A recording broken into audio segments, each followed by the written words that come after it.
Gloria a Dios, bienvenidos esta mañana, hermanos, aquí en el centro de adoración.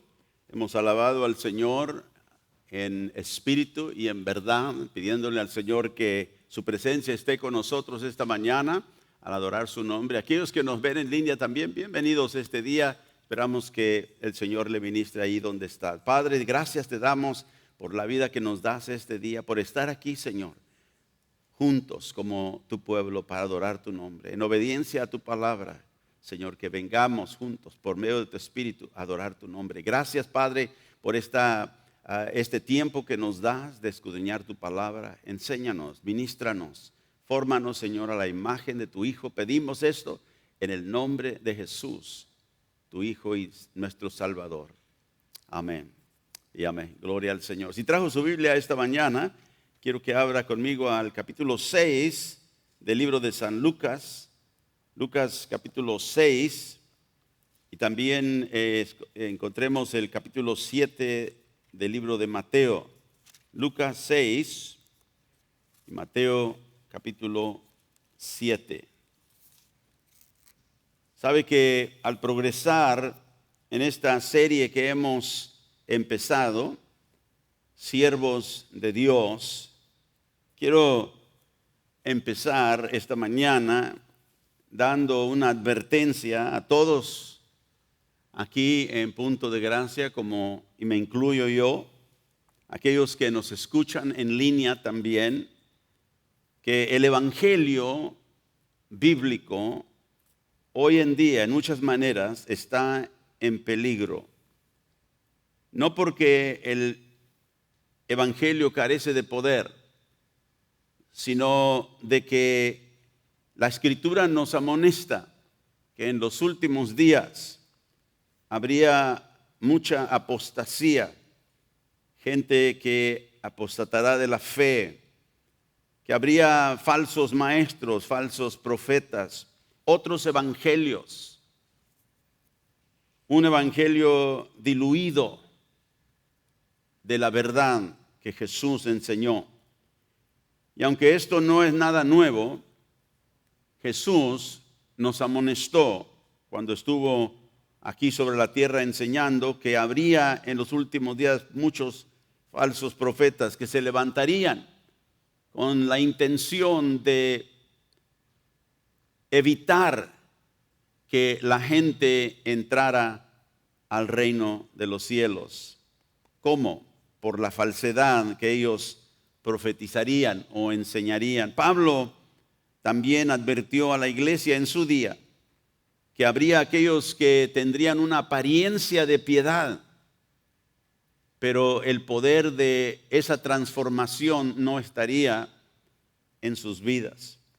Y mucha de la iglesia evangélica ha ignorado en muchas maneras estas advertencias.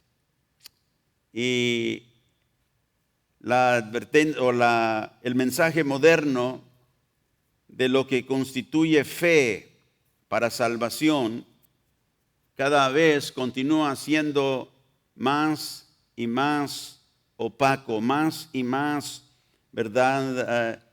Con falta de profundidad, más y más ligero el requisito de la fe. Pero Jesús aquí en Lucas capítulo 6, le dije que encontrara Lucas, en el versículo 43 de Lucas 6, vamos a leer aquí, el Señor dice: no es buen árbol el que da malos frutos, ni árbol malo el que da buen fruto, porque cada árbol se conoce por su fruto. Pues no se cosechan higos de los espinos, ni de las zarzas se vendimían uvas. El hombre bueno del buen tesoro de su corazón saca lo bueno. El hombre malo del mal tesoro de su corazón saca lo malo. Porque de la abundancia del corazón habla la boca. Y guarde su lugar aquí y vamos a el capítulo 7 de Mateo, y en el verso 21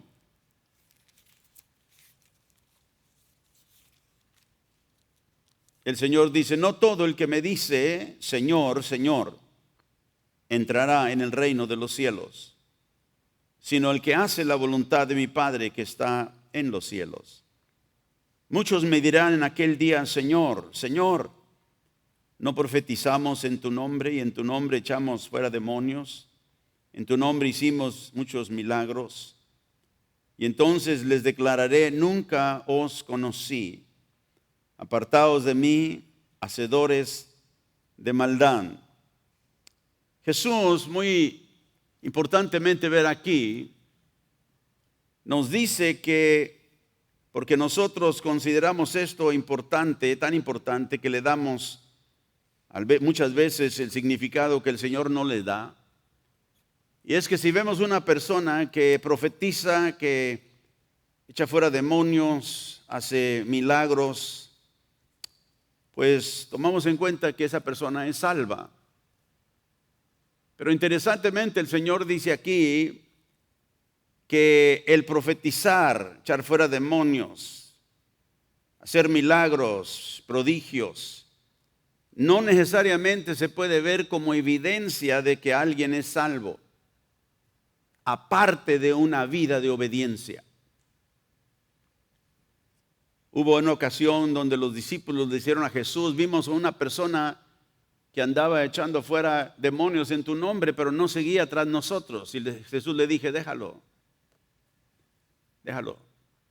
O sea que había personas que no eran parte de los discípulos que no sé, habían captado el nombre de Jesús o andaban usando. Pero muy interesantemente que el Señor dice que esto no es necesariamente la evidencia de una persona es salva, aparte de una vida de obediencia. Note lo que dice. No el que dice Señor, Señor, no el que hace y profetiza y echa fuera demonios y hace milagros, sino, versículo 21, el que hace la voluntad de mi Padre que está en los cielos. O sea, una vida obediente a Dios. Y note que el Señor dijo en el versículo 22, muchos me dirán aquel día, no pocos, muchos. Y por eso digo, la advertencia a la iglesia evangélica tiene que ser continua.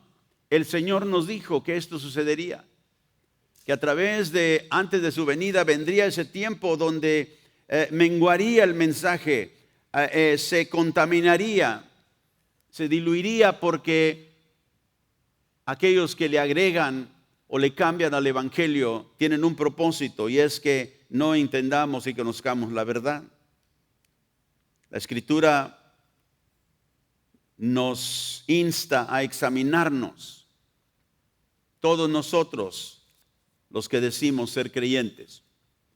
En 2 de Corintios 13 y verso 5, el apóstol Pablo dice, examínate si estás en la fe. Examínate si estás en la fe. Y quizá podríamos decir, pero Dios me usa a mí para echar fuera demonios, para profetizar. Yo he orado por gente, ha sanado. Así que para mí eso es la evidencia. Pero escucha lo que Jesús dijo. Porque les dijo, apartaos de mí, yo no los conocí en ningún tiempo. Jamás los conocí.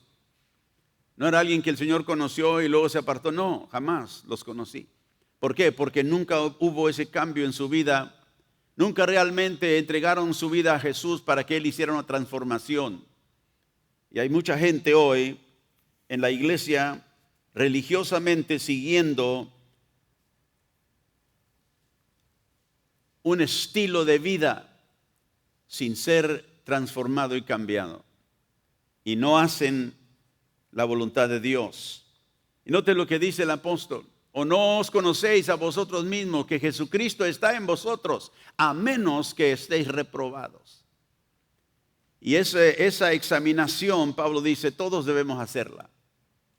No tomo en cuenta de que solamente porque mi papá fue cristiano, mi mamá fue cristiano, fui criado en un hogar cristiano, ahora yo soy cristiano. Me acuerdo, hace muchos años me dijo un siervo del Señor, Dios solo tiene hijos, Dios no tiene nietos. Si tu mamá fue cristiana, tú no eres salvo porque ella conoció a Cristo. Tú tienes que conocerlo. No os conocéis a vosotros mismos, dice Pablo, que Jesucristo está en vosotros, a menos que estéis reprobados. Y digo esto porque a veces hay gente, como digo, el evangelio se ha diluido tanto que ahora simplemente que alguien mencione el nombre de Jesús y ya le damos el estatus de ser una persona salva. Simplemente habla en una manera, usando términos bíblicos, y decimos, bueno, esa persona ya es salva porque habla de Jesús. Pero Lucas nos dice que el árbol se conoce por su fruto. El árbol se conoce por el fruto que da. Y un árbol, inclusive ahí Jesús está diciendo que está hablando de una vida, está usando el árbol como un metáforo para una vida.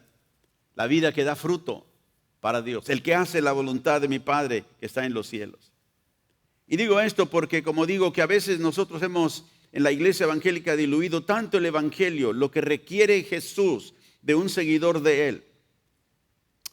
Y lo hemos diluido tanto y hemos sido expresiones tales como, y quizás las hemos usado todos en algún tiempo, hablándole a la gente a aceptar a Cristo como su Salvador personal, o pedir que Cristo venga a su corazón, o invitar a Cristo a tu vida, o hacer una decisión por Cristo. Y déjeme decirle esta mañana, ninguna de esas frases son terminología bíblica. Nunca oímos en la Biblia donde alguien dice, invita a Jesús a tu corazón. Ahora Jesús viene a morar a nuestro corazón, pero ese término no se encuentra. Y pensamos a veces de esto que si decimos esas palabras o si instamos a alguien a que ore esa oración, ya es salva. Porque hizo una oración donde invitó a Jesús a su corazón. Pero luego observamos que no hay un cambio realmente verdadero en su vida. Jesús, el evangelio que Jesús predicó,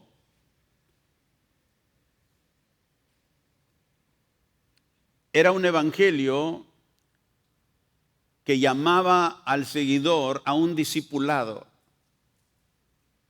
El que viene en pos de mí, Jesús invitaba a gente a seguirle, a ser discípulo de Él. Y un discípulo que le sigue en una obediencia sumisa a Jesús como Señor.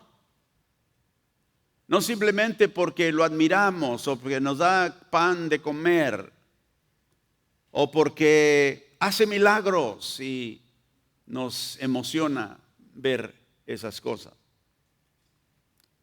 Así que no vemos que Jesús hace ese llamado para una decisión o simplemente una oración. Jesús ofrecía vida eterna a aquellos que lo iban a seguir, perdón de pecados, pero era para pecadores arrepentidos. Aquellos que hayan reconocido su estado delante de Dios como pecadores. Y la proclama de Jesús a un discipulado de sumisión y obediencia también era ¿cómo diremos?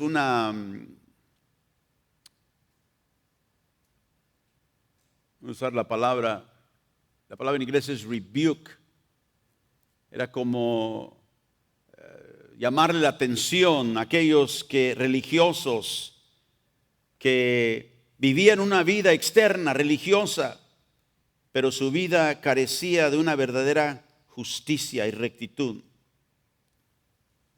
Aquellos a quienes Jesús llamaba a seguirle en discipulado eran llamados a recibir la justicia de Dios, a abrazar, a aceptar la justicia de Dios, verse que ellos habían fallado en esos mandamientos de justicia, pero ahora les ofrece la justicia de Dios. Por eso el Señor dijo, bienaventurados aquellos que tienen hambre y sed de justicia. O sea que no han sido saciados, no han sido llenos todavía de esa justicia. ¿Por qué? Porque no la tienen, porque están en pecado. Y Jesús llamaba a gente que estaba deseosa de la justicia de Dios. La fe, la Biblia nos dice que salva. La fe que realmente es una fe que trae a la persona a una transformación. Pero esa fe que no resulta en una vida justa, en una vida transformada, esa fe, la Biblia dice, no puede salvar. Es una fe, es aceptada por muchos, pero no salva. La verdadera salvación que empieza, la Biblia dice, en la justificación. Jesús nos justifica por su sangre de nuestros pecados. No puede ser separada de la regeneración, un corazón nuevo. No puede ser separada de la santificación, una transformación de proceso en el cual el Señor nos lleva hacia llegar a lo último, que es la glorificación, cuando estemos con el Señor.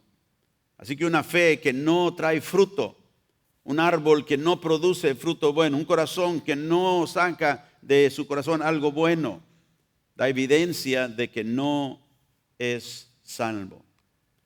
Ahora, en la examinación de nuestra vida, para estar seguros que tenemos una salvación genuina, ¿cómo podemos darnos cuenta?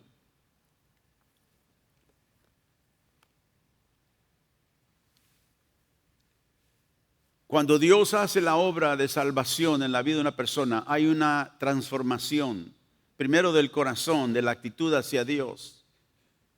Pero luego viene, a través del tiempo, al caminar con el Señor, la obra transformadora del Espíritu Santo en la vida de uno, y no de una oración que hicimos hace 20 años atrás. Le dije, ¿usted es cristiano? Sí, porque un día yo oré la oración que alguien me dijo que orara. No es en algo que está en el pasado, es algo presente. Es una transformación, no una experiencia que tuve cuando allá en aquellos años atrás, no. Es una vida que continúa porque el Espíritu Santo continúa transformándonos. Y no quiere decir que no tropezamos, no fallamos, sí, pero el Señor nos redarguye, trae convicción a nosotros, nos levantamos y seguimos adelante, porque sabemos que el Señor que nos salvó es el mismo Señor que nos está transformando. Jesús no ofrece la salvación que Él trae a la vida como algo para añadirle a todo lo demás que tenemos y seguimos viviendo una vida, ¿verdad?, llena de pecado no confesado. En Juan capítulo 4 encontramos una historia de una mujer que el Señor se encontró en su viaje, dice la Biblia, por Samaria. Y esta mujer era samaritana. Los judíos y los samaritanos no se juntaban. Había mucho prejuicio el uno con el otro. De hecho, los historiadores nos dicen que los judíos no pasaban por Samaria, aunque era el lugar más directo hacia Jerusalén, pero que ellos daban la vuelta, mejor tomaron un camino más largo que pasar por Samaria. No era un desprecio entre los judíos, los samaritanos no se trataban. Pero Jesús, llevando el mensaje, iba pasando o necesitaba pasar por esa área y Él decidió pasar por Samaria, que me imagino que a los discípulos les sorprendió. Pero Él se para ahí junto a una noria porque tenía sed. Y entonces Él le pide a la mujer agua. Muy interesante esta historia porque esta mujer es samaritana, realmente no es una mujer realmente que digamos cerca a Dios, simplemente una mujer religiosa, samaritana, viene a sacar agua del pozo. Jesús le pide agua porque tenía sed. Pero la historia toma otro turno ahí porque al final Jesús le ofrece agua a ella, agua espiritual. Le dijo, yo tengo agua del que si toma alguien esta agua nunca más tendrá sed. Y ella dijo, Señor, dame esa agua para no tener que venir aquí a sacar agua de este pozo. No había entendido. Pero aquí en el versículo 13 Jesús les dice, cualquiera que bebiere de esta agua volverá a tener sed, mas el que bebiere del agua que yo le daré no tendrá sed jamás, sino que el agua que yo le daré será en él una fuente de agua que salte para vida eterna. Y la mujer le dijo, Señor, dame esa agua para que yo no tenga yo sed, ni venga aquí a sacarla. Veía todavía pensando en lo natural, así que si esa agua me quita la sed, ya no tengo que venir, dame esa agua. Y Jesús le dijo, ven, llama a tu marido y ven acá. Y respondió la mujer, le dijo, no tengo marido. Y Jesús le dijo, bien has dicho, no tengo marido, porque 5 maridos has tenido, y el que ahora tienes no es tu marido. Esto has dicho con verdad. Y le dijo la mujer, Señor, me parece que tú eres profeta. A veces esta historia, algunas personas la han usado para decir, la única cosa que una persona necesita para ser salva es como esta mujer, simplemente creer. Y es verdad, se necesita fe. Pero la fe que no transforma una vida es una fe muerta. Y como digo, hoy en día se ha diluido tanto el evangelio que no se le requiere nada a nadie que va a seguir a Jesús. Simplemente ora esta oración, simplemente cree. Pero la fe bíblica trae una transformación. Y esta mujer, aunque la Biblia no nos dice aquí, Jesús no le habló aquí de nada, simplemente le hizo varias preguntas. Pero Jesús conocía el corazón de todos los hombres. La Biblia dice, no, él no necesitaba que nadie le dijera nada acerca de alguien. Él sabía de todos. Era Dios encarnado. Ella no sabía esto. Pero el Señor le dice a ella, y quiero que vea usted el corazón de esta mujer, porque ella reconoce su vida de pecado. Aquí el Señor le dice, ve y llama a tu marido. Y ella le responde, ¿qué? No tengo marido. No tengo. Dijo verdad. Y el Señor le dice, bien has dicho, o sea, has sido honesta, no tengo marido. Y luego el Señor le da una palabra. Y por el Espíritu Santo el Señor sabe esto de esta mujer, has tenido 5 maridos. Él no la conocía, él la conoció cuando llegó ahí a la noria para pedir agua. Pero conocía de ella y le dijo, has tenido 5 maridos. Y el hombre con el que ahora vives no es tu marido. ¿Y cómo sabemos que ella reconoció que era una vida desagradable a Dios? Primero dijo la verdad, no tengo. Ella podría haber dicho otra cosa. Podría mentir, salir para sacarse de ello, pero le dijo, no tengo marido. 5 has tenido y al que ahora viene no es. Esto has dicho con verdad, le dijo el Señor. Y la mujer, note la respuesta de la mujer samaritana. Señor, me parece, ¿qué dice? Que tú eres profeta. O sea, ella sabía, los profetas de Dios vienen de Dios, identifican cosas y ella no negó eso. Tú lo sabes porque eres ¿qué? De Dios. Eres profeta. Me parece que eres profeta, dijo. Entonces cuando ella recibe aquello que el Señor le da y trae, corre a la ciudad, la Biblia dice que ella empezó a decirles a todos, vengan a ver un hombre que me ha dicho todo de mi vida. Note, ella admitió, así, es verdad. He fracasado en 5 matrimonios y estoy viviendo con un hombre que no es mi esposo. Me dijo todo de mi vida, vengan.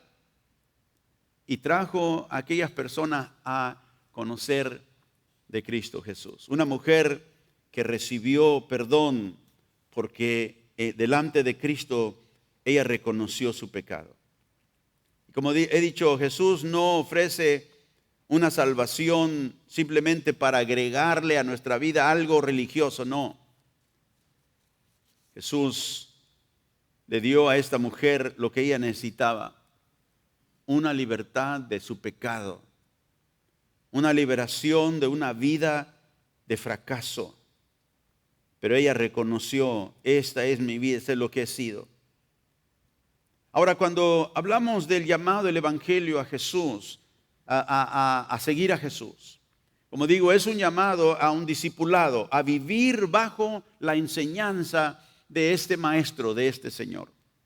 En Juan 13, comenzando el versículo 12, Juan 13, versículo 12, el Señor aquí está con sus discípulos antes de ir a la cruz.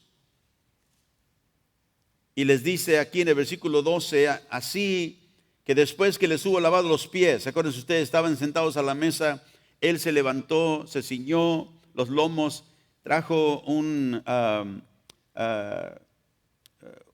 contenedor con agua y les lavó los pies a sus discípulos. Y en el verso 12 dice, así que después que les hubo lavado los pies, tomó su manto, volvió a la mesa y les dijo, ¿sabéis lo que os he hecho? Vosotros me llamáis maestro y Señor, y decís bien, porque lo soy. Pues si yo, el Señor y el Maestro, he lavado vuestros pies, vosotros también debéis lavaros los pies los unos a los otros, porque ejemplo os he dado, para que como yo os he hecho, vosotros también hagáis. Aquí el Señor dice una expresión que no queremos pasar por alto. Ustedes dicen que yo soy maestro, o sea, yo les enseño, ustedes aprenden de mí. Y Señor, la palabra ahí es la palabra Kyrios en el griego, esa palabra que significa aquel que es maestro o tiene a aquellos bajo su cargo. Y le dice, ustedes dicen que yo soy Señor, y lo soy. Así que primero una persona que va a seguir a Cristo tiene que reconocer el señorío de Jesús. A veces nosotros decimos Señor Jesús, le hablamos Señor, le decimos Señor, pero no hacemos como Él nos manda. Y es ahí donde digo, debemos examinar nuestra vida. Porque Jesús mismo tiene esa sorpresa cuando hace esa pregunta. Leímos ahí creo que fue en Lucas capítulo 6, ¿por qué me llamáis Señor y no haces lo que yo digo? O sea, Él está diciendo algo que los discípulos entienden. Un Señor es aquel que tiene cargo de personas bajo Él, sus esclavos, sus siervos. Y Él los manda, Él los ordena. Él tiene ese derecho de hacerlo. Pero si dice Señor, pero no haces lo que digo, entonces no soy Señor. Por eso el Señor, donde leímos ahí en aquel día, muchos dirán, Señor, Señor. Te usamos esa palabra, te llamamos Señor. Acuérdate, Señor, que hicimos esto en tu nombre. Y el Señor dirá, apartaos de mí, nunca os conocí. Por eso es importante esa admonestación del apóstol Pablo, examinaos si estáis en la fe, para que no seamos reprobados en aquel día. Primero, el que es llamado a seguir a Cristo es llamado para vivir su vida bajo señorío. Ya no lo que yo decido, sino lo que el Señor decide. No lo que yo quiero, sino lo que el Señor quiere para mi vida. No lo que yo quisiera hacer, sino lo que Él me ordena y manda hacer en su palabra. Y número 2, en Filipenses capítulo 2 leemos acerca de la venida de Jesús. Note aquí que el Señor les dice, yo les he dado ¿qué? Ejemplo. Todos digan ejemplo. Un ejemplo para seguir. Y es interesante porque si usted medita sobre esa historia que leímos ahí en Juan 13, dice la Biblia que Él está sentado en la mesa con sus discípulos. Se para de la mesa, se quita, vea, su túnica, se ciñe los lomos, que es lo que hace uno que sirve, el siervo, el esclavo que estaba en la casa que servía al maestro, se ciñe y luego toma ese lebrillo de agua, viene y le lava los pies, la tarea de un esclavo a sus discípulos. Por eso Pedro dijo, Señor, tú a mí no me lavarás los pies. Y el Señor dijo, si yo no te lavo los pies, no tienes parte conmigo. Y dijo, entonces todo, Señor, no solamente el pie, lávame todo. ¿Ve? Él todavía no entendía. Él pensaba que un siervo no tiene por qué, o un maestro no tiene por qué ser la tarea de un siervo. Pero el Señor se levanta Y al leer aquí en Filipenses 2, usted va a dar cuenta que Jesús estaba como Dios sentado a la diestra del Padre. Y Él se levantó de esa majestad y se ciñó de humanidad. Se hizo hombre y se humilló para dar su vida por nosotros. Y ese ejemplo lo dio ahí en Juan. Cuando lo lee, lo vemos. Y luego dice, y lo que yo he hecho con ustedes. Ustedes dicen que soy Señor y Maestro, y lo soy. Pero ahora yo les digo, lo que yo he hecho por ustedes, ustedes también deben hacerlo los unos por los otros. Nos dio el ejemplo. Y en Filipenses 2, versículo 7 leemos que Jesús se despojó a sí mismo, tomando forma de siervo. Una vez más, la palabra es doulos. Y los traductores usan esa palabra, a veces la traducen siervo porque esclavo se oye, no nos apetece esa palabra. A nadie nos gusta la esclavitud. Y eso hablamos la semana pasada. Se despojó y tomó forma de esclavo, hecho semejante a los hombres. Y estando en la condición de hombre, dice, se humilló a sí mismo. Fíjese, hermano, a veces a nosotros nos cuesta humillarnos.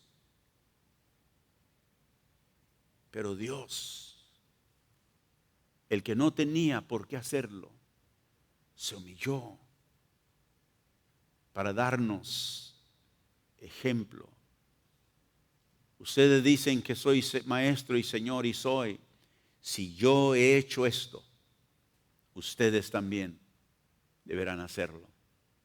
Y Jesús deja su gloria a la diestra del Padre, toma la condición humana y se humilló a sí mismo, haciéndose obediente hasta la muerte, y la muerte de cruz, por la cual Dios también lo exaltó hasta lo sumo y le dio un nombre que es sobre todo nombre, para que en el nombre de Jesús se doble toda rodilla de los que están en los cielos y en la tierra y debajo de la tierra, y toda lengua confiese que Jesucristo es ¿qué?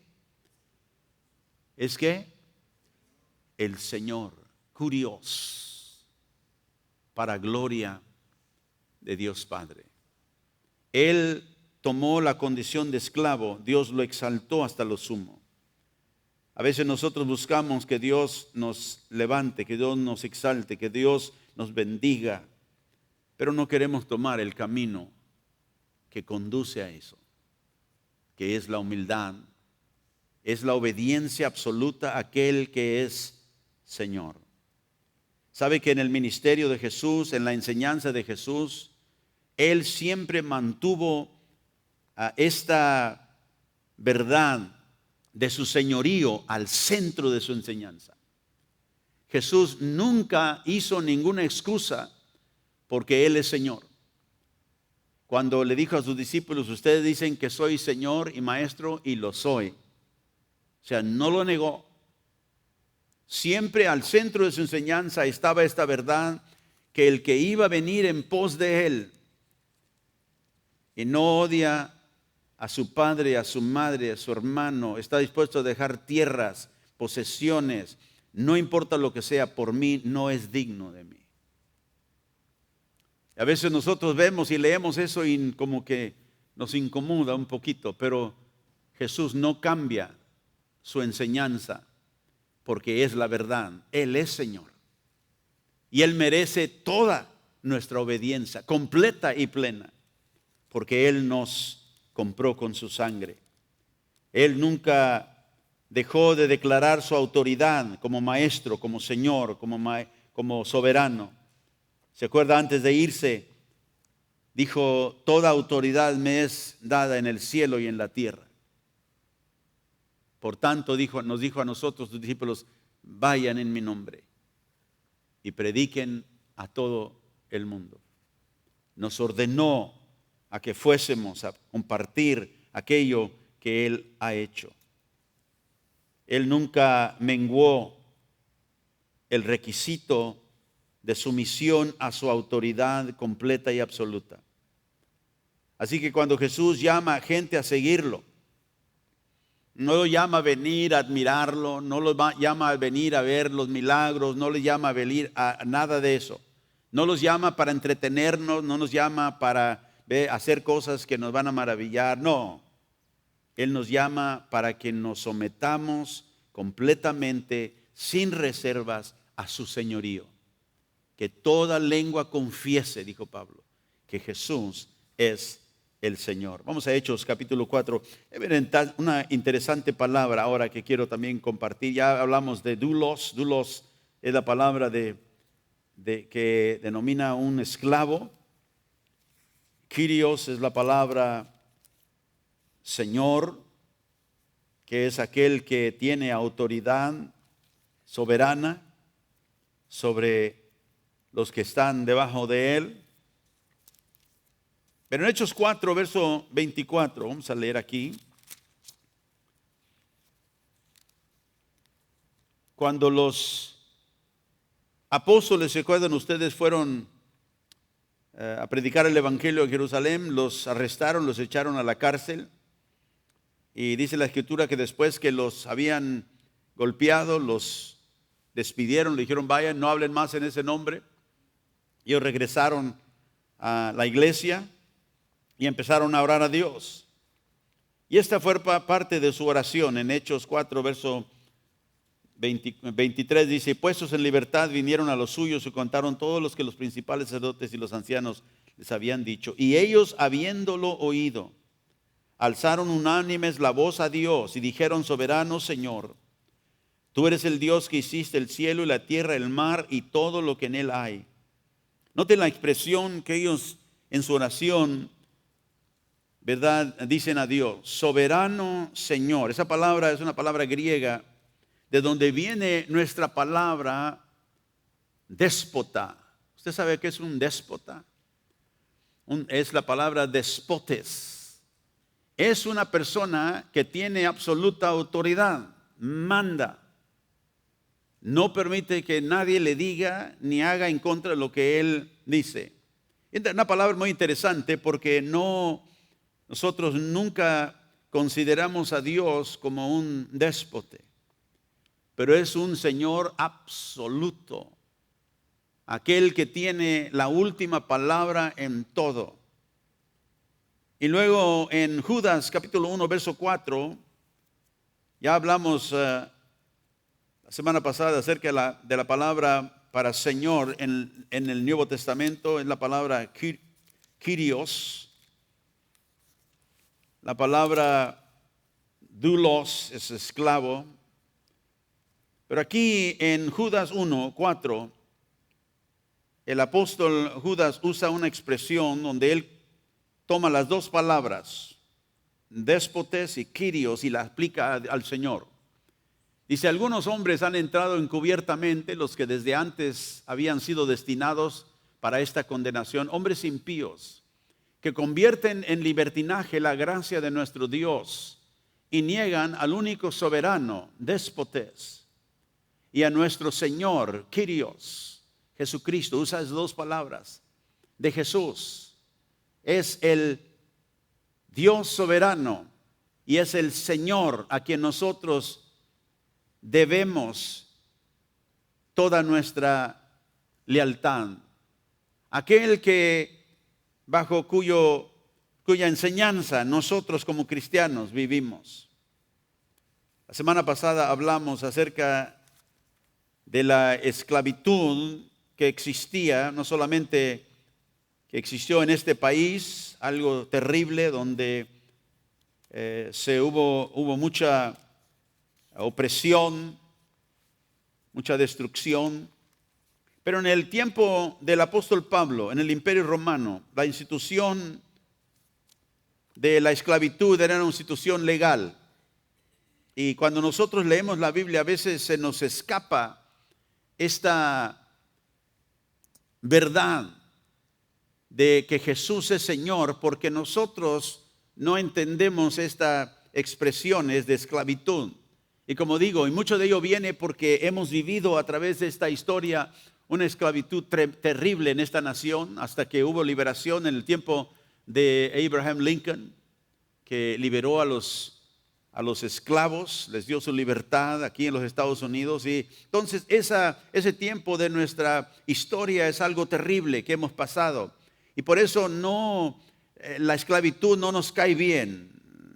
Las palabras del cual habla no nos cae bien. Pero cuando leemos la Biblia tenemos que ver, y por eso decía yo de antemano cuando hablamos de la semana pasada, que la palabra siervo en nuestra traducción hispana se usa más que la palabra esclavo, aunque la palabra es esclavo. Pero los traductores quisieron quizá menguar un poquito, ¿verdad?, esa verdad, y mejor vamos a llamar siervos. Pero como les dije la semana pasada, hay una diferencia. Un esclavo es un siervo, sí, pero un siervo no es necesariamente un esclavo. Uno puede servir si quiere o no quiere, pero el esclavo bajo su amo no tiene esa opción. Él está obligado a obedecer.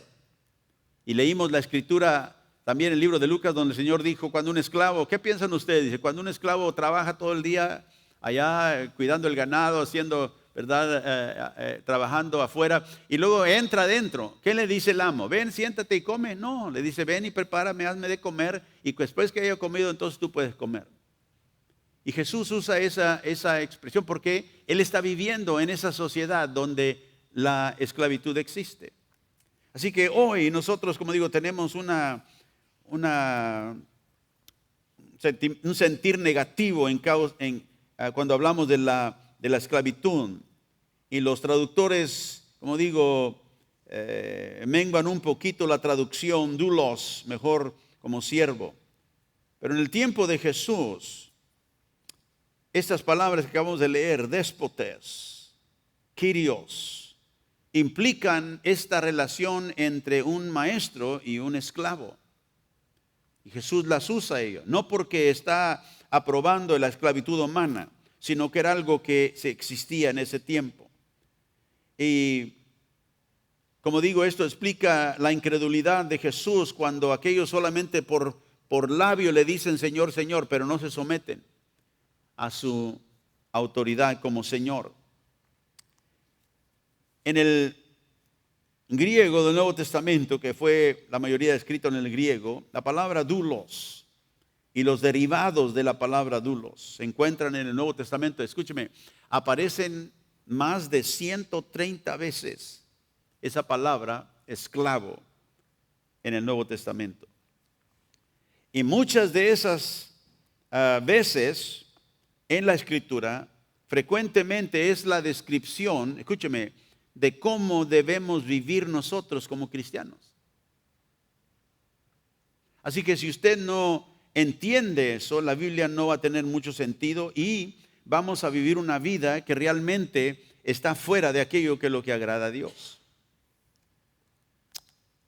Pero creo que cuando entendemos esta verdad, aquí está la clave para entender lo que significa ser y tener a Jesús como Señor. Porque en la iglesia, como digo, contemporánea, se ha predicado un evangelio que dice, sí, está bien tener a Jesús como Señor, pero tú no tienes que hacer todo lo que la Biblia dice.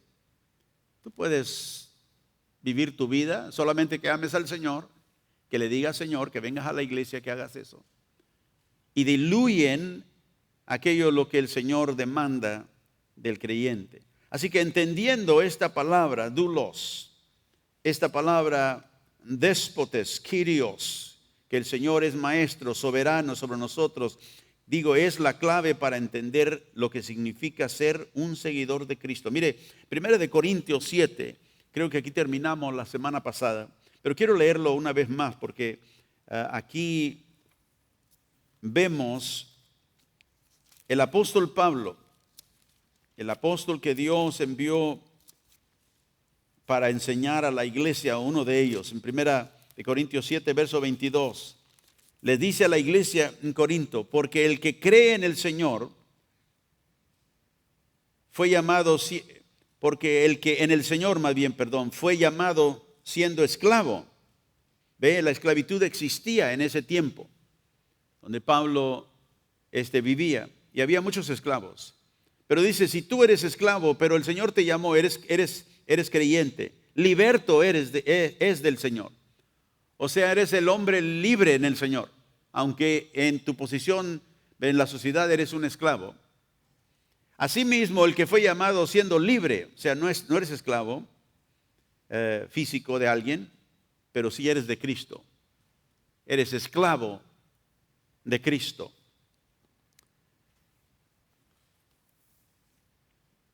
Un esclavo en el tiempo de Pablo y después y antes también, era una persona que no tenía ningún estatus reconocido más que propiedad. Un esclavo era aquel que no tenía derechos, solo de servir a su maestro como esclavo. ¿Por qué? Porque le pertenecía a él. Dije la semana pasada que hay diferencia entre un siervo y un esclavo. El siervo es alguien que sirve a alguien, el esclavo es alguien que le pertenece a alguien. En 1 Timoteo 6, vamos a leer aquí el versículo 1 y 2. Por eso digo, cuando usted lee la Biblia, si no entiende esto, va a malinterpretar la Escritura o va a darle otro sentido. Déjeme leerle esto. Todos los que están bajo el yugo de esclavitud. Pablo está escribiendo a los que son esclavos. Fíjese. ¿Por qué? Porque existía en ese tiempo. Ustedes que están bajo el yugo de esclavitud, está escribiéndole a los creyentes que son esclavos aún de alguien más. Tengan a sus amos por dignos de todo honor. Dice, si soy esclavo, y en ese tiempo los esclavos y los amos, había siempre esa tensión. Tanto que se dice que, un historiador dice que había un refrán que se decía, el que tiene muchos esclavos tiene muchos enemigos. Pero Pablo, escribiendo a aquellos que se habían convertido a Cristo, pero todavía estaban bajo un amo, les está dando instrucción de cómo vivir sus vidas. Dice, si estás bajo el yugo de esclavitud, ten a tu amo como digno de honor. ¿Por qué? ¿Por qué debe hacer un esclavo cristiano honrar a su amo como algo de honor? Dice, para que no sea blasfemado, note, el nombre de Dios y la doctrina, o sea, la doctrina de Dios.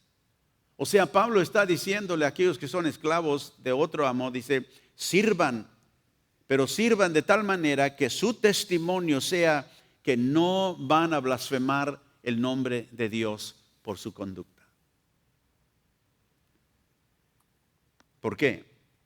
Porque no solo son esclavos de un maestro o un amo físico, ahora somos de Cristo. Y en Cristo si somos esclavos, somos libres. Si somos libres, somos esclavos. ¿Para qué? Para que no se blasfeme la doctrina. Que un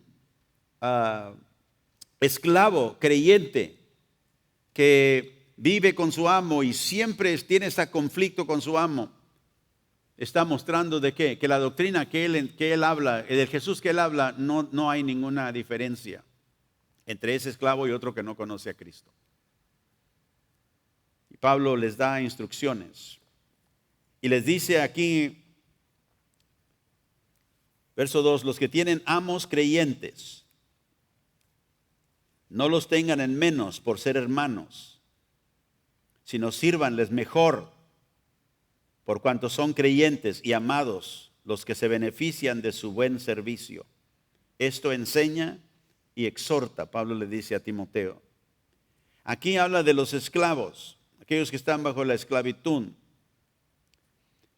Los maestros, dice, aquellos que tengan a su maestro como alguien que es hermano, sirvan lo mejor, dice, versículo 2, porque son creyentes y amados y benefician de su buen servicio. O sea, ofrézcanle algo para el beneficio de ellos. Ya no para mí, sino para Él. ¿Por qué? Porque soy discípulo y seguidor de Jesucristo. Y Él me enseñó, viniendo aquí, siendo un esclavo, se humilló a sí mismo. Ve, muchos de los problemas que tenemos nosotros hoy en este tipo de relaciones, sea con nuestro patrón o sea con alguien en nuestra familia, es que no queremos humillar, no queremos que alguien nos vea como si somos esclavos, pero somos esclavos de Jesús, esclavos de justicia, esclavos que estamos bajo orden y mandamiento de obedecer la justicia de Dios. Ya no nuestra, ya no para nosotros, ¿verdad? Darnos nuestro propio valor. No, nuestro valor viene del Señor. Y Él nos enseñó el camino para ser exaltados por el Señor. Y Él dijo, humillándonos a nosotros mismos. Todos tenemos que aprender esto. Y algo interesante aquí en el versículo 2, creo que es, donde dice, los que tienen amos creyentes, no los tengan en menos por ser hermanos, sino sírvanles mejor. Esa palabra sírvanles es la palabra que viene de la palabra doulos, doulooi, dice. Sírvanles como esclavos a ellos. ¿Por qué? Porque lo están haciendo para beneficio de ellos, lo están haciendo por amor a ellos. Otra vez, porque somos seguidores de Cristo.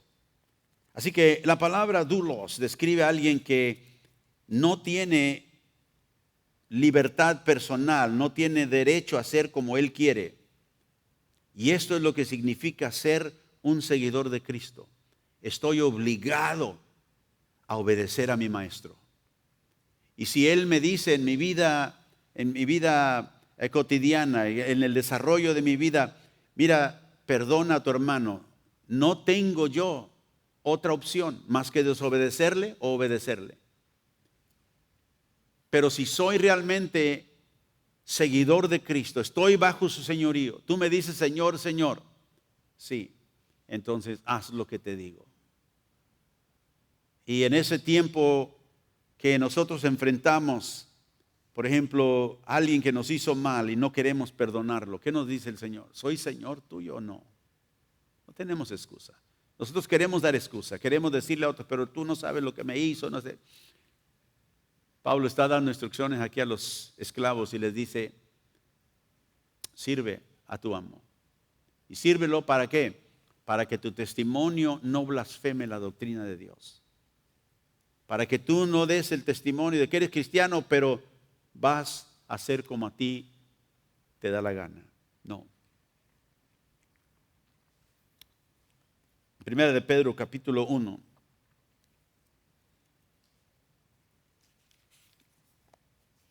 Así que como doulos de Jesucristo, como esclavo de Jesucristo, Él me llama a una sumisión completa a la voluntad de Él, como mi maestro y mi Señor. Yo sé que hay personas que dicen, pastor, parece eso muy difícil, muy duro, pero esa es la enseñanza bíblica.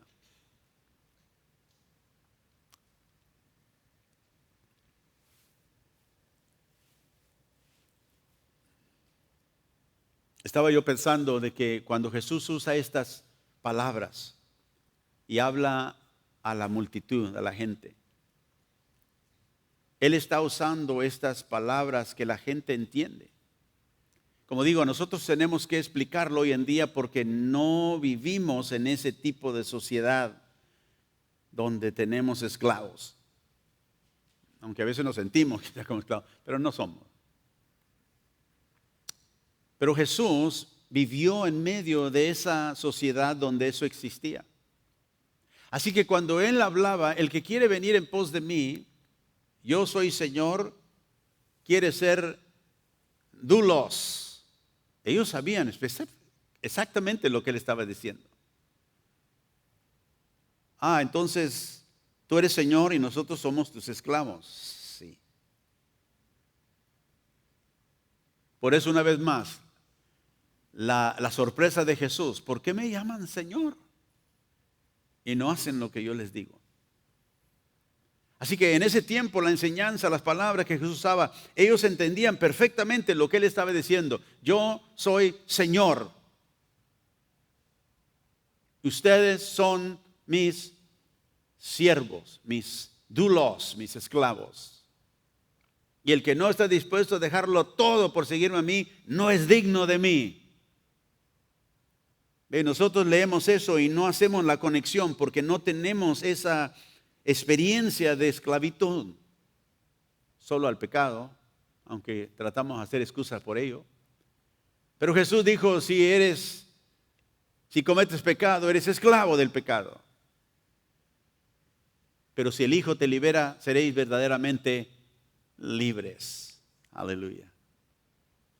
Y por eso digo, nosotros al leer la Biblia leemos cosas como esa, pero nos cae mal.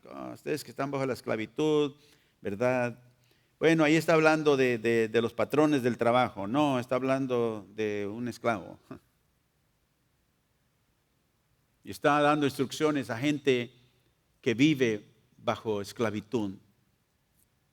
Y les dice, tienes que vivir de tal manera que no blasfemas la doctrina que has aceptado. Que no blasfemas al Dios a quien has clamado como tu Salvador. En 1 de Pedro capítulo 1, verso 18. 1:18. Sabiendo, dice Pedro, que fuiste rescatado de vuestra vana manera de vivir. ¿Fuiste qué? Rescatado, la cual recibiste de vuestros padres, no con cosas corruptibles como oro o plata, sino con la sangre preciosa de Cristo, como de un cordero sin mancha y contaminación. ¿Fuimos qué? Comprados. ¿Qué se hacía a los esclavos en ese tiempo? Se compraban. Había un mercado donde venían y traían a la gente que estaba en esclavitud y tú ibas ahí y ofrecías precio. Como ibas a comprar un refrigerador o algo. Ese era lo que se hacía. Porque era una situación que existía. Y Pablo dice, vosotros fuimos comprados, fuimos redimidos con sangre. Por eso somos de Cristo. Le pertenecemos a Él. No solamente le servimos cuando queremos o no queremos. No. Le pertenecemos a Él. Es nuestro Señor. Romanos capítulo 14, verso 7. Porque ninguno de vosotros vive para sí, dice Pablo, ninguno de vosotros muere para sí. Pues si vivimos, para el Señor vivimos. Y si morimos, para el Señor morimos. Así que sea que vivamos o muramos, del Señor ¿qué? ¿Del Señor qué? Somos. Verso 9. Porque Cristo para esto murió y resucitó y volvió a vivir para ser Kyrios, Señor, así de los muertos como de los que viven.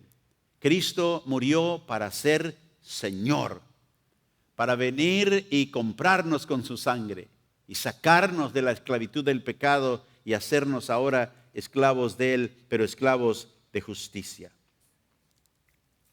Sabe que nosotros vivimos vidas egoístas cuando perdemos de vista de este hecho, de esta verdad, que hemos sido llamados a ser doulos de Jesucristo, esclavos de Jesucristo. En Marcos capítulo 10, ya vamos a terminar rápido aquí, Marcos 10, verso 42. Jesús llamando a sus discípulos les dijo, ¿sabéis que los que son tenidos por gobernantes de las naciones se enseñorean de ellos y sus grandes ejercen sobre ellos potestad?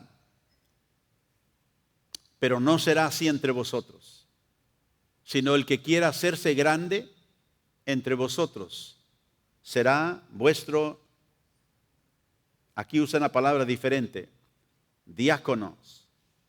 ¿Saben lo que es un diácono? Una persona que sirve en la iglesia, ¿verdad?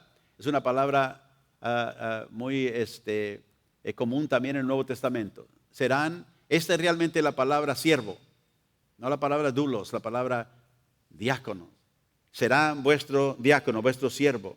Y luego sigue diciendo, y el que de vosotros quiera ser el primero será doulos, esclavo de todos. Note la diferencia. Servirá, ¿verdad? Será su siervo, pero el que quiera de vosotros ser primero será esclavo de todos. O sea, en obediencia al maestro, a su Señor, Él servirá a todos como Jesús lo hizo y de corazón. Y esa palabra es la palabra doulos. Si lo en el versículo 45, porque el Hijo del Hombre no vino para ser servido, sino para, ¿qué? Para servir y para dar su vida en rescate por muchos. Entonces nos da el ejemplo. Dice, el que quiera ser primero, será tu siervo, el que quiera ser primero será esclavo de todos, así como Cristo. Note la razón que da, porque el Hijo del Hombre no vino para ser servido. No ando buscando que otros me sirvan. Los discípulos, seguidores de Cristo, buscan ser siervos de otros, como lo fue nuestro Señor y nuestro Maestro. Y Él vino a dar su vida, dicen, rescate por muchos. Jesús es nuestro ejemplo, ¿verdad? Leímos ahí en Filipenses capítulo 2, ¿verdad? Donde Él vino a tomar forma de hombre, se humilló a sí mismo. Tomó la forma de doulos, dice Pablo en Filipenses 2, de esclavo, y se humilló hasta la cruz, obedeció al Padre hasta la muerte. Y eso es lo que hace un seguidor de Cristo. Ahora, quiero terminar aquí, y eso lo vamos a leer rápido porque ya se nos fue el tiempo, pero todos los apóstoles de Jesucristo aprendieron esto que estamos hablando esta mañana. Todos ellos lo usaron, esta expresión. Miren Romanos capítulo 1:1 y lo vamos a poner aquí rápidamente. Romanos 1, verso 1. Pablo, siervo de Jesucristo, otra vez la traducción, siervo es esclavo. Doulos de Jesucristo, llamado a ser apóstol, apartado para el evangelio de Dios. Santiago capítulo 1, verso 1. Santiago, doulos, esclavo de Dios y del Señor Jesucristo. Judas, capítulo 1, verso 1. Judas, esclavo de Jesucristo y hermano de Jacobo. Pedro, segunda de Pedro 1:1. Pedro, esclavo y apóstol de Jesucristo. Colosenses 4, verso 12. Os saluda Epafras, el cual es uno de vosotros, esclavo, doulos de Cristo, siempre rogando encarecidamente por vosotros en sus corazones. Y luego el verso 7, y aquí Pablo usa una expresión diferente con la palabra doulos. Todo lo que a mí se refiere, dice Pablo, os lo hará saber Tíquico, amado hermano y fiel ministro y consiervo en el Señor. Esa palabra consiervo es la palabra sundulos, con siervo, o sea, un esclavo común, como ustedes, en el Señor. Así que vemos Pablo, Santiago, Judas, Pedro, Epafras, todos usaban esos términos, viviendo en una sociedad donde había esclavos. Porque así Jesucristo les había enseñado. Ahora, esclavos somos del Señor, porque fuimos, y cuando leemos la Biblia otra vez encontramos estos términos, pero no tenemos sentido de la importancia de ellos, simplemente los leemos. Pero cuando un esclavo estaba en el mercado donde se vendían los esclavos, los amos iban y pagaban. Primero los veían, los checaban todos cómo son, tienen potencial. Y luego, ¿qué hacían? Escogían los que querían. Este sí, ese no, este sí. Dios ¿qué? Nos escogió en Cristo. Los esclavos eran comprados, pagaban un precio por ellos. Jesucristo pagó el precio por nosotros. Y luego, ya que un esclavo era de un amo, él ya no le pertenecía a sí mismo. Él ya no podía ser como él quería. No somos de nosotros mismos, dice la Escritura. Vivimos para aquel que nos compró. Cuando un esclavo era comprado, escogido, comprado, ¿verdad? Ahora estaba bajo compromiso y mandato de lo que su amo decía. Nosotros somos mandados por Jesús a obedecerle en todo. Y últimamente la vida del esclavo no era separada. Él vivía para servir a su amo. Nosotros, Cristo nos salvó para que ya no viviéramos, dijo Pablo, para nosotros mismos, sino para aquel que murió y resucitó por nosotros. Así que esta verdad, como digo, está sobre todo el Nuevo Testamento. Y si nosotros no captamos esa verdad, serviremos al Señor como queremos y cuando querramos. Pero eso no es ser un seguidor de Cristo. Un seguidor de Cristo está comprometido totalmente al Señor. Y esta mañana, si tú no has hecho eso, es el tiempo para hacerlo. Tú que nos estás viendo en línea, también, ahí donde estás. Quizá diga, yo he servido al Señor cuando me da la gana. Obedezco cuando quiero y cuando no quiero. Examínate. Y si esta mañana te has dado cuenta, Señor, realmente no te he puesto como Señor de mi vida. Pero esta mañana vengo a ti, me humillo. Póngase de pie conmigo, vamos a orar a Dios. Ahí donde estás tú, viendo en línea y en tu casa, te pido también, ahí donde estás, ponte de pie. Señor, aquí estamos delante de ti. No queremos tomar como algo verdad que no sea. Y si no hemos humillado nuestra vida delante de ti, si todavía dirigimos nuestro propio camino, porque eso es lo que deseamos, es que no te hemos hecho Señor de nuestra vida. Pero pedimos que venga Jesús, porque sabemos que cuando tú vienes haces una transformación. Perdónanos. Perdónanos si hemos, por nuestra formación en este país, creído que la libertad para hacer como queremos es la libertad que tú nos ofreces. Estamos equivocados. Perdónanos, Señor. La única libertad que tenemos es para ser obedientes a ti, nuestro Maestro y nuestro Señor. Perdóname, Señor, si no te he obedecido en lo que tú has mandado. Pero es mi deseo, Señor, hacerlo. Fortaléceme con tu gracia. Gracias por el perdón de mi pecado, por la sangre que compró mi vida, para que hoy, Señor, yo pueda declararte, Señor, yo pueda confesar con mi boca que tú eres el Señor. Sin aquello por lo cual nosotros podemos ser salvos, no lo hemos hecho. Esta mañana, Señor, abre el corazón, abre el entendimiento, que tú has exaltado a tu Hijo hasta lo sumo, por su obediencia a ti como un esclavo. Te obedeció hasta humillarse, hasta la muerte de una cruz por nosotros, para que al nombre de Jesús toda rodilla se doble y toda lengua confiese que tú eres Señor. Y nos humillamos, Señor, delante de ti.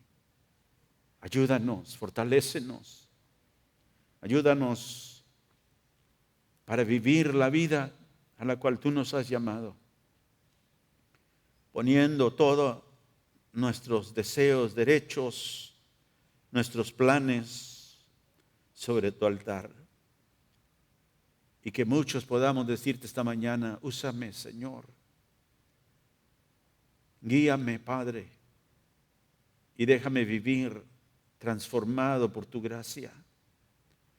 Te doy gracias y estoy agradecido de que tú me compraste, de que tú me sacaste de la esclavitud del pecado. para ahora ser esclavo de justicia y vivir en la manera en que tú me has llamado a vivir para agradarte en todo. Yo te pido, Señor, que esta mañana todo aquel que escucha en línea y aquí presente, que no pierda esa oportunidad de decir: Señor, ven a mi corazón, toma mi vida, toma control. Y gracias, Señor, por hacerme un seguidor genuino tuyo. En el nombre de Cristo.